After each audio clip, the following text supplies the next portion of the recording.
Vamos então de coletiva. A gente vê o que Roger falou. Vai ser bom ouvir Roger, né? Finalmente vai ser bom ouvir Roger. Espero que fale do jogo, fale de tática, como normalmente faz. Vamos lá, vamos ver se vai esclarecer alguma coisa que a gente queira ouvir. Vamos lá. Tudo bem? Boa noite, Daniel. Boa noite, Roger. Roger, queria que você falasse um pouquinho sobre o jogo mesmo, como é que foi, né? A gente viu aquele primeiro tempo do Flamengo dominante, mesmo muitas chances.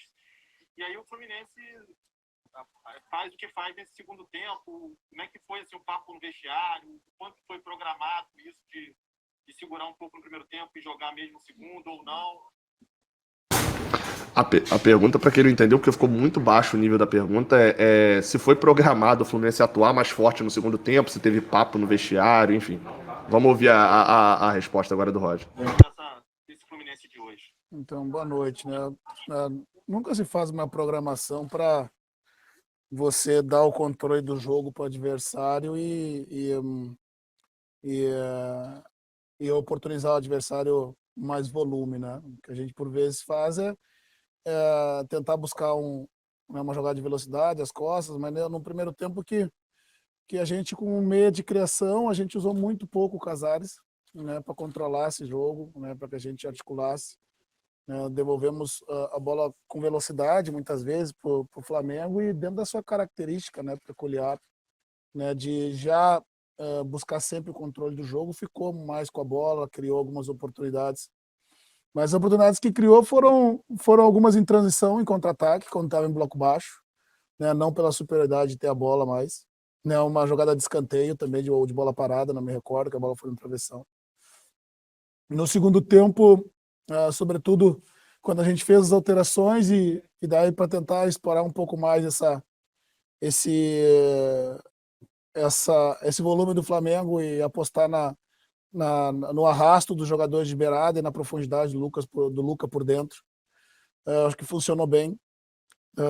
A gente passou a empurrar, a fazer o Flamengo se preocupar com as suas costas, criamos oportunidades na individualidade do Luiz, né, do Biel, né, nas profundidades do Luca, e eu acho que fomos premiados, né, com o segundo tempo superior ao nosso adversário no que diz respeito às oportunidades geradas, né, nem tanto por ficar mais com a bola, né, premiados com um gol no final que nos deu a vitória num clássico importante, né, numa semana bastante tensa, né, em função do último jogo, mas que prova que esse grupo é um grupo que reage bem a esses momentos, né, e reagiu mais uma vez e recoloca as coisas nos trilhos, num momento importante de um viés que a gente precisa estar de subida, sobretudo nos jogos de Libertadores e Copa do Brasil que a gente tem logo ali na frente. Eu sei que tá baixo, tá, galera? Eu tô até falando baixinho aqui agora porque é baixo de lá, na verdade. Já veio baixo o som de lá, não tenho mais como aumentar o áudio aqui. Agora, tem um detalhe aí. A primeira resposta é óbvia, né? Ninguém planeja jogar mal num tempo para poder ir depois. Falou que usou pouco Casares. Não sei se foi tão pouco. Casares é do meio para frente dos titulares, Casares é o cara que mais tem passes. Tirando só. Aliás, mais do que ele, só Martinelli. Ou seja, não é que Casares também participou pouco do jogo. O que ele participou, ele não participou bem, né? Sobre o som, eu não tenho como fazer. Dá aquela aumentada aí no volume agora, eu prometo não interromper gritando, enfim, porque não tem, o som já vem embaixo da Flu TV mesmo. Agora é a vez da Paula Carvalho, do GE. Boa noite, Paula. Boa noite, Daniel. Boa noite aos amigos. Boa noite, Roger. Parabéns pela vitória. Apesar da vitória no Fla-Flu ali nos minutos finais, até aproveitando um pouco o que o Bruno falou do primeiro tempo, que até você comentou que o Fluminense ficou pouco com a bola, o Fluminense ficou pouco com a bola e quando tinha bola ele era facilmente combatido, né? Pelos números, foram 10 zagas do Flamengo no primeiro tempo, só 3 do Fluminense. Isso porque o Fluminense estava numa estratégia de se defender. O que você atribui isso? E também falar um pouquinho das substituições que melhoraram bastante o Fluminense. Porque o Fluminense jogou dessa forma no primeiro tempo, aconteceu também em outros jogos, e como as substituições melhoraram o Fluminense hoje. Obrigada. Acontece porque é característica da equipe do Flamengo. Achei até a pergunta muito igual à anterior, basicamente sobre como que mudou o jogo e as características das mexidas. Vamos ouvir a resposta, né? O primeiro, pressionar muito e quando perde a bola, buscar retomar em bloco alto. E a gente não conseguiu organizar essas ações com mais lucidez para sobretudo os momentos que nós conseguimos inverter o corredor da onde nós estávamos e fizemos a bola entrar no outro lado, a gente conseguiu progredir, chegar no terço final e perto do gol do Flamengo na primeira etapa, mas em outros momentos que a gente dava na zona central para o Flamengo pressionar de frente, havia uma retomada, né? Então, mas não é planejado e a gente tem que contextualizar sempre com o adversário, com a capacidade do adversário, com o tipo de jogo, de proposição do adversário.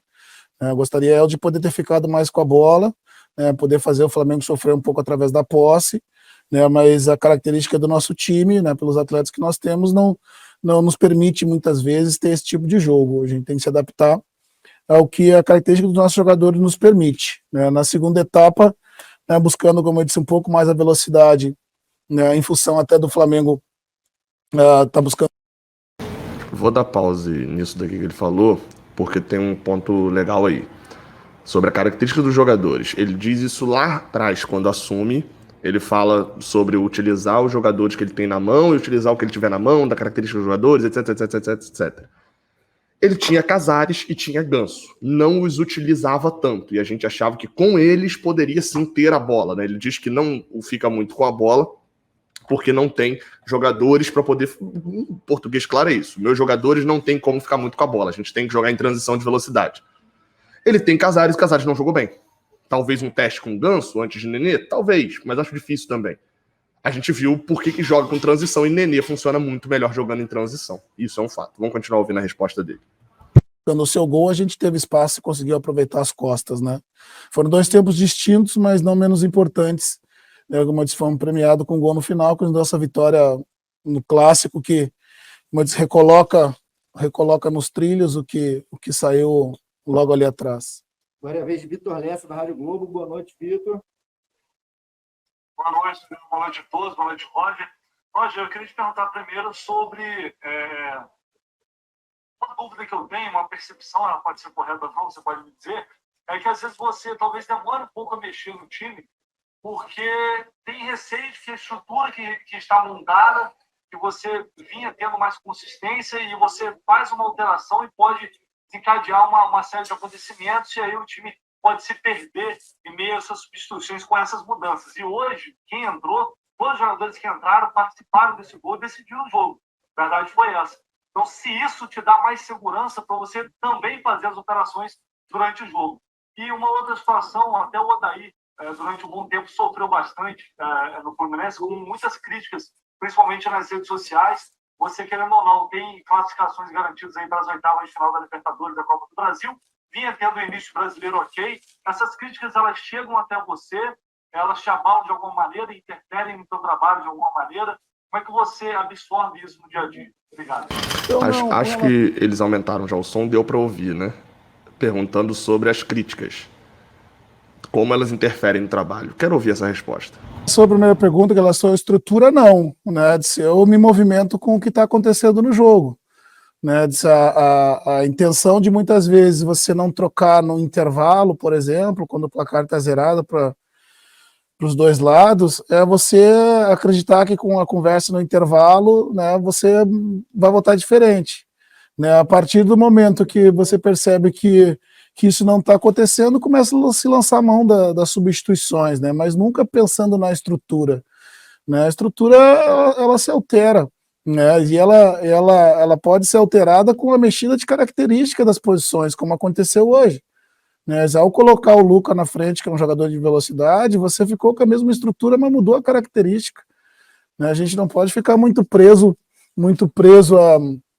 à questão do desenho que está dentro de campo, sem pensar na característica dos jogadores. Né? Eu posso alterá-la de várias formas, entre elas mudando a característica, que foi o que eu preferi hoje.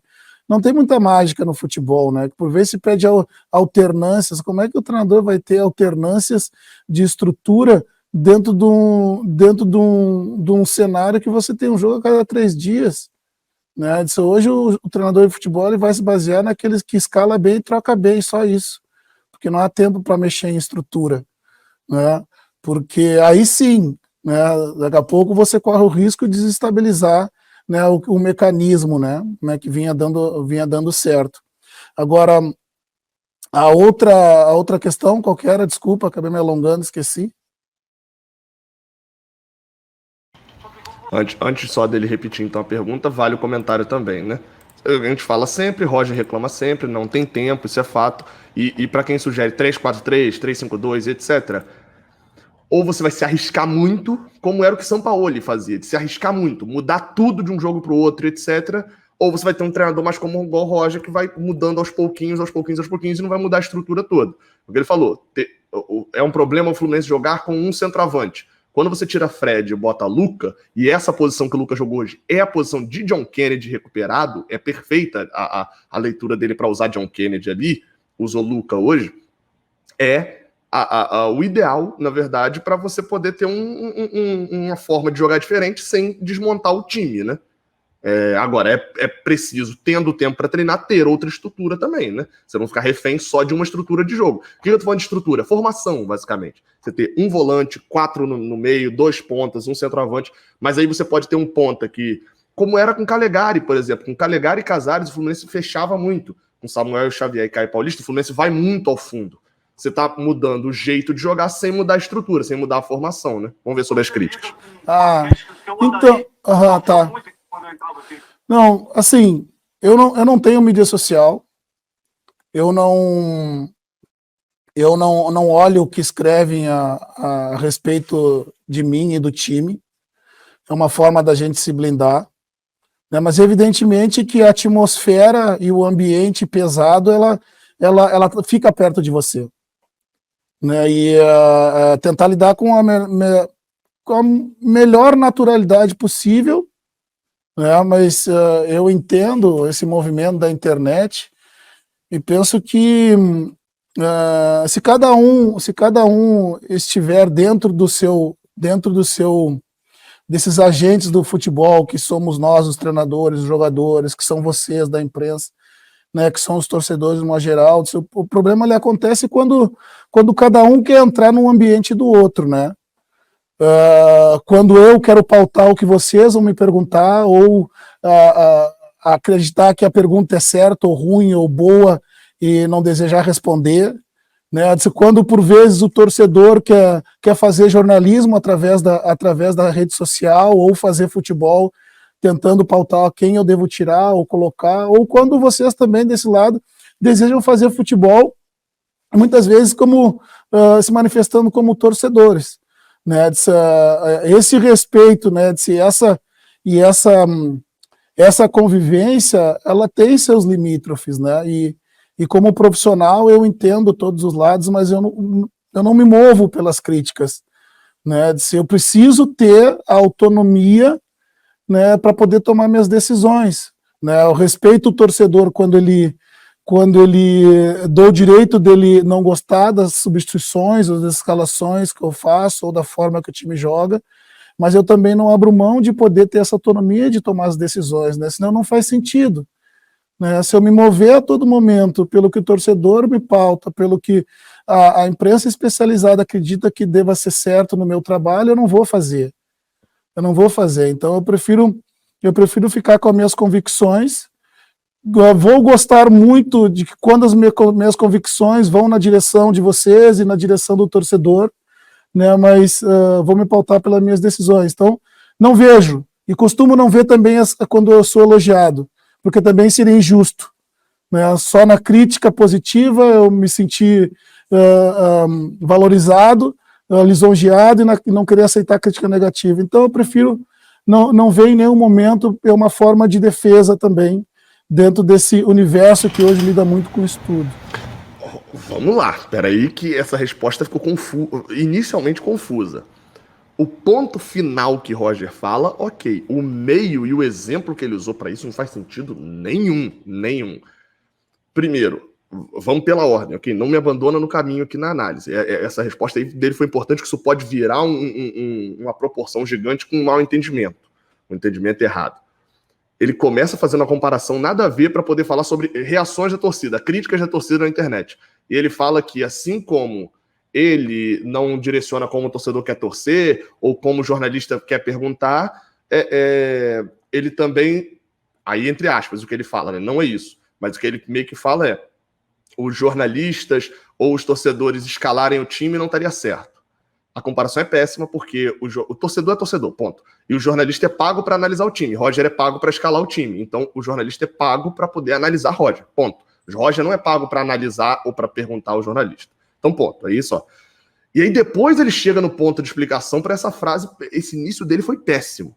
Ele chega no ponto depois de que ele não vai se pautar pelo que a torcida fica pedindo e etc. E eu repito aqui mais uma vez, quem tem que ouvir a torcida é o presidente e entender. Entender. Ouvir e filtrar e etc. Roger é pago para escalar o time da cabeça dele. Se ele ficar cedendo à pressão da torcida, acabou. Bota a votação popular no site do Fluminense e decide quem escala. O treinador tem que ter a opinião dele. É óbvio que sem torcida no estádio é muito mais fácil, etc. É isso. O treinador tem que ter a opinião dele. Eu falo isso várias vezes aqui. Quando agora ele tem a opinião dele, tem que bancar quando ele erra, né? Quando ele escala, porque a gente está aqui para analisar. Só para deixar claro, porque deu uma impressão, eu estava até vendo pelos comentários aqui, ninguém entendendo a resposta de Roger e tal, e realmente o início não faz sentido nenhum, de que assim como ele não quer determinar a pergunta que o jornalista faz, não é para poder mexer na escalação dele. Não, o que ele quis dizer, pelo que eu entendi, pelo menos no final, é de que, assim como ele não reclama da pergunta que foi feita, e não quer falar como se perguntar e ir lá perguntar, ele também não, o jornalista não se molda pela reclamação dele, ele também não vai se moldar por um comentário ou outro. E aí perguntaram de rede social, provavelmente ele tem rede social, mas não é ele que mexe, né? Deve ser uma assessoria, alguma coisa. Vamos para a última pergunta. Agora vez a Luísa Sá do Lance. Boa noite, Luísa. Boa noite, Daniel. Boa noite, Roger. Parabéns pela vitória. Roger, eu queria te perguntar sobre a opção pelo Casares hoje. O que você achou da entrada do Nenê, que na minha visão ele entrou bem? E se você acha que o Nenê pode ser, de repente, esse cara que entra no segundo tempo para dar aquele gás a mais, porque ele já, numa outra situação que você também optou pelo Casares como titular, ele já entrou bem e também participou do gol do Fluminense na outra situação e nessa também. E só uma outra perguntinha, questão do centroavante, né? Você perdeu o Abel e o Bobadilla para esse jogo, os dois sentiram. Por que você optou por não levar nenhum centroavante de origem mesmo para o banco? Sei da base ali, né? Das opções que tinham, seja o João Neto ou o próprio John Kennedy, que não vem sendo relacionado. Obrigada. Então, o John Kennedy não vem sendo relacionado pelo fato de não estar à minha disposição, né? Ainda. O João Neto eu coloquei um pouquinho no outro jogo, né? Ainda falta muita estrada para o João, e um jogo decisivo, um clássico. Concordo. Eu preciso também contar e preservar e entender que há processos a serem cumpridos, né? Eu levei para aquele jogo para colocá-lo um pouquinho em campo, mesmo diante daquela adversidade, para ver como é que o jogador se comporta também, né? Esse processo ele é gradativo, né? Assim como foi o processo do Luiz, que conversando com ele, eu disse: Luiz, vamos dar um passo atrás, né? Por vezes eu tento fazer que tu readquira a tua confiança no jogo, te colocando na partida, e às vezes tu já entra com a confiança mais baixa, e em vez de melhorar, a gente ainda faz tu perder a confiança.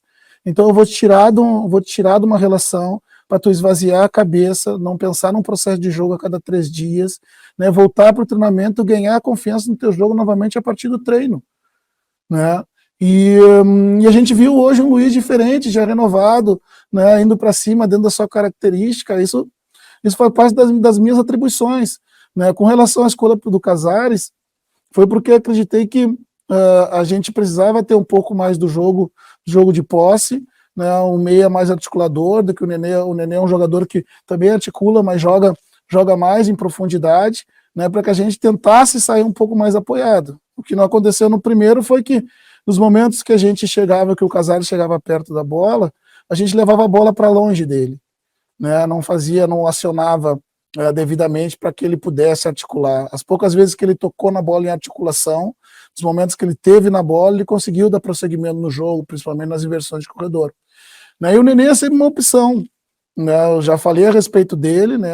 As capacidades físicas dele, né? Claro que quando você entra depois que o jogo já está quente, você perde ritmo, né? Isso é a parte ruim do processo, mas você com o tanque cheio, o jogador já com energia reduzida, pode dar uma vantagem, né, para o jogador com as características dele, né? Tudo é possível. Ele entrou bem realmente nas 2 vezes que saiu do banco.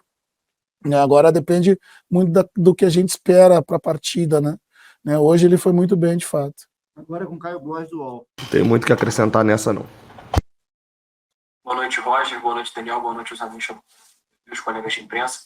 Primeiro, parabéns pela vitória, Roger. Queria te questionar, aproveitando até o gancho que você falou do processo gradativo dos jogadores. Hoje, os jogadores que saíram do banco e deram uma resposta positiva, eles já estiveram em um outro momento, criticado até fora da relação. O Luca, que entrou muito bem, esteve em muitos jogos fora da relação. O Nenê estava no banco de reservas, agora foi uma opção sua colocar o Casares. O Luiz Henrique ficou fora da última relação e o André, que fez o primeiro gol como profissional, inclusive. Por pouco ele poderia ter deixado o clube em função de outras opções. E tudo isso aconteceu, o processo se deu dessa maneira e hoje todos eles participaram de uma vitória importante e, como você falou, tira a pressão depois de uma semana muito tensa. Queria que você falasse sobre o processo desses jogadores, como eles ajudaram e se você também, dentro disso aí, observa e dentro da fase ruim que o time estava vendo, consegue observar formas de dar alternativas ao time sem muito tempo para trabalhar. Obrigado. Então, não é porque a gente venceu o Clássico que está tudo certo novamente, não, né? Nós temos muita coisa para corrigir ainda, né? Mas, de fato, a vitória no Clássico, da forma como foi, ela dá uma tranquilidade maior.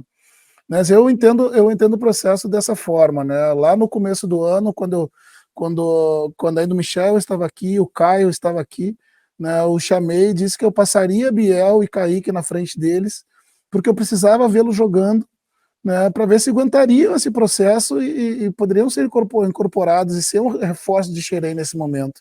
Né? No estadual eles foram muito bem e o Caio se resignou a trabalhar, né, para esperar essa oportunidade. Né? Quando eu também passei na frente do Luca, né, alguns jogadores, o Luca baixou a cabeça e trabalhou. Né, isso é acreditar no comando, acreditar que o processo é esse. O Luca vinha fazendo grandes treinos, né, e eu sempre frisava, se não continua assim, quando aparecer a brecha, né, eu vou colocar em campo. Né, o André da mesma forma, esse é um processo diário, que por vezes o torcedor não tem acesso, né, porque hoje em dia se tem pouquíssimas imagens também do dia a dia dos jogadores, de como funciona essa evolução. E deixando todo mundo em ponto de expectativa, né, em otimismo que pode ser usado, né, isso também gera bons frutos para a gente, né? E isso vai acontecer mais vezes, porque daqui a pouco o João Neto vai estar com a gente, o Martins vai estar com a gente, o Gustavo vai estar com a gente, e o que a gente tem que ter o cuidado é de não colocar esses jogadores numa fogueira em campeonatos, como infelizmente tu tem que lançar jogadores precocemente, né, por causa da demanda de jogos e lesões e suspensões, né? Esse é o processo que eu acredito, né? Tanto o Luiz, quanto o Kaique, quanto o Biel não são jogadores prontos, né? Calegari, não são jogadores prontos, são grandes jogadores que precisam de tempo e espaço para poder, inclusive, atravessar maus momentos para se tornarem grandes. Para encerrar, a vez Cícero Melo, para a ESPN Brasil. Boa noite, Cícero. Não são jogadores prontos. Quem está assistindo aí a live. Boa noite também para você, Roger. Roger, eu estou preparando uma matéria sobre a volta do Fluminense à Libertadores da América, depois desse tempo todo ficou parada, e eu tenho duas questões para você, por favor. Assim que o Fluminense se classificou para as oitavas da Libertadores, com aquela grande vitória e a grande atuação contra o River Plate, sentiu uma empolgação muito grande dos torcedores tricolores, já dizendo que o Fluminense era favorito absoluto para seguir adiante, eliminar o Cerro Porteño e já pensando em coisas maiores na Libertadores. Quando o Fluminense teve essa queda de produção, já foi ao contrário. Os torcedores estão muito preocupados, muitos achando que vai ser difícil passar pelo Cerro Porteño. Então, a questão que eu tive são duas perguntas. A primeira, se você já encontrou uma resposta, por que o Fluminense teve aquela queda de produção tão grande depois da vitória contra o River Plate, da boa atuação contra o São Paulo? E a outra, você acha que uma vitória do tamanho dessa contra o poderoso time do Flamengo pode devolver ao Fluminense a confiança e o futebol suficientes para voltar a ser favorito e eliminar com segurança Cerro Porteño seguir adiante na Libertadores? Grande abraço para você, Roger. Boa noite, Cícero. Então, é natural, o torcedor ele reage ao que muito mais do que às vezes acontece dentro do campo é o resultado, né, Cícero? Até porque eu já, nessa longa carreira de 30 anos, 10 anos como treinador, meus times já foram criticados por jogar bem e não ganhar, né, e por ganhar sem jogar bem também, né, porque o torcedor, ele no primeiro resultado que você não conquista com seu time atuando bem, ele entende que está tudo certo, mas depois do segundo ou terceiro sem jogar bem também, ou criando muito e não finalizando, né, você também vai ver a crítica, né? Então o torcedor ele é passional, né, e muitas vezes eu também concordo com o anseio, com o nervosismo, com as dúvidas do torcedor dentro de campo, que também às vezes a gente gostaria que fosse um pouco diferente, né, mas as coisas não se resolvem muitas vezes da forma como a gente deseja, né? Eu só gostaria de acrescentar que eu acho que não foi só o jogo contra o São Paulo, eu acho que também teve o jogo contra o Red Bull Bragantino, né? E depois eu acho que ele também teve a segunda partida da Copa do Brasil, se eu não me engano, né? Nesse meio. Mas, pois bem, eu acho que desses 4 jogos agora sem vencer, nos 2 resultados de derrota, que foi para o Atlético Paranaense e contra o Atlético Goianiense, de fato, nós não fizemos boas partidas, né? Mas o que a gente hoje no futebol, todos os times, ou se pede para que todos os times proponham jogo, né? Que tenha uma disputa pela posse da bola, como se ter a bola durante a maior parte do tempo fosse o significado de vitória, né? E busquei fazer um time com as características de jogadores que a gente tem, né? E por vezes nós vamos, quando de novo falando bem, sobre nós isso, temos que buscar pontos, né? Mas a gente tem que sempre buscar. Parece que o Roger está me copiando. Conseguir jogar da forma como o torcedor gosta, ele tem que sentir orgulho disso. E por vezes, quando não acontece, ele tem as suas expectativas reduzidas, né? A gente espera. O que eu imagino que possa ter acontecido é que naturalmente ninguém consegue fazer 100% de uma temporada em alta. Vão haver desgastes, justamente psicologicamente, depois desse jogo contra o River e na sequência do jogo contra o São Paulo, em algum momento vai ter uma baixa, né, porque você não consegue estar com a corda esticada sempre. Jogadores vão entrar em momentos de uma fase técnica individual, haverão as suspensões e as lesões, né, tudo isso conspira, né, na tentativa do treinador tentar buscar alternativas, por vezes você vai errar a mão, né, eu também não sou passiva de erro, eu erro e erro bastante, né, mas na média os resultados mostram que a gente está no caminho certo, né, espero que esse seja um viés de alta, né, depois de vencer esse clássico importante. O Fluminense vai mais fortalecido para jogos contra o Cerro Porteño depois dessa derrota da vitória de hoje? É o que a gente espera, né, Cícero? Que esse seja o viés de subida, né? Que a gente tenha tido essa baixa e a partir de agora a gente comece viés de subida para esses jogos da Libertadores e Copa do Brasil. Boa noite, Roger. Boa noite, colegas. Muito obrigado. É isso. Esse final aí eu falei ele por cima de Roger, porque é isso. É algo que eu já venho falando há um certo tempo. Já vim batendo nessa questão, que não importa o jeito como você joga, você tem que utilizar melhor o seu elenco, e a gente está vendo que utilizar um jogo de posse de bola com Casares não está funcionando, pelo menos não funcionou hoje de novo. Aí vão falar, mas Casares só teve uma chance, não sei o quê. Pô, o cara tem 2 chances, nas 2 vezes ele joga mal e ele entra bem, é difícil você ter muita questão. Acho que Ganso talvez possa merecer uma chance agora, se o Fluminense for tentar jogar, ter mais posse, como o próprio Roger admitiu que iria ter mais posse no primeiro tempo. Talvez Ganso também vá ser escalado mais recuado a partir de agora. E no resto é isso. Não importa o como. Aliás, importa o como, né? Mas não necessariamente precisa ser com um jogo de posse de bola, precisa ser ofensivo. É o jeito mais perto de você chegar até o gol com o elenco que você tem. É isso.